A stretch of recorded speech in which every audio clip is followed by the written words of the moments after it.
more than 20 heterocyclic amines have been reported in cooked meats, fish, and poultry, prepared under common household cooking conditions.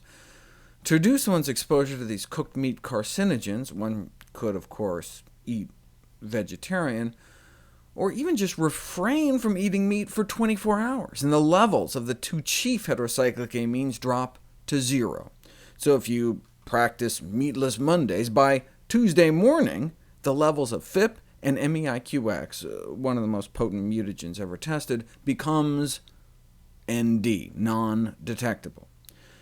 Now, for a third cooked meat carcinogen, they actually did find some in a few folks, even though they hadn't eaten meat in 24 hours. That perplexed the researchers. Now, the 4 subjects that had quantifiable amounts of IQ45B in their urine after refraining from meat consumption, which is an isomer of a powerful animal carcinogen IQ, they had each eaten cheese and/or boiled eggs as part of their diet while abstaining from cooked meats.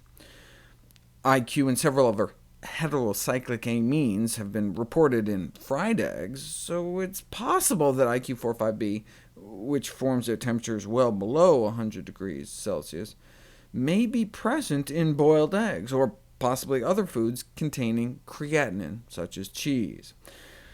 That brought up an interesting side note, though. What about all the dietary supplementation of creatine by sports enthusiasts as a supplement, which turns into creatinine?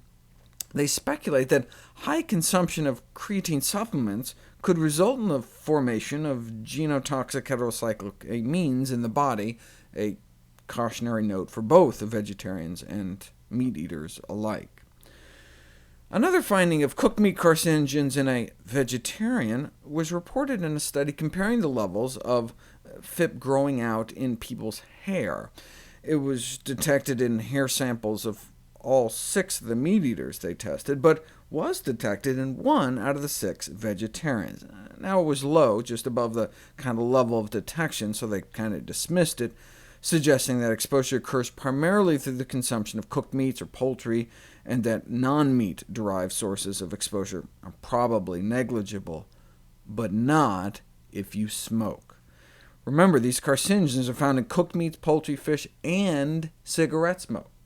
So even if you ate meatless Mondays all the way through meatless Sundays, you can still be exposed smoking cigarettes.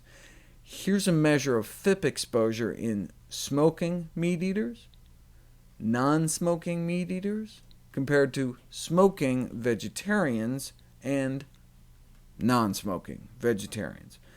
So it's not enough to just eat healthy.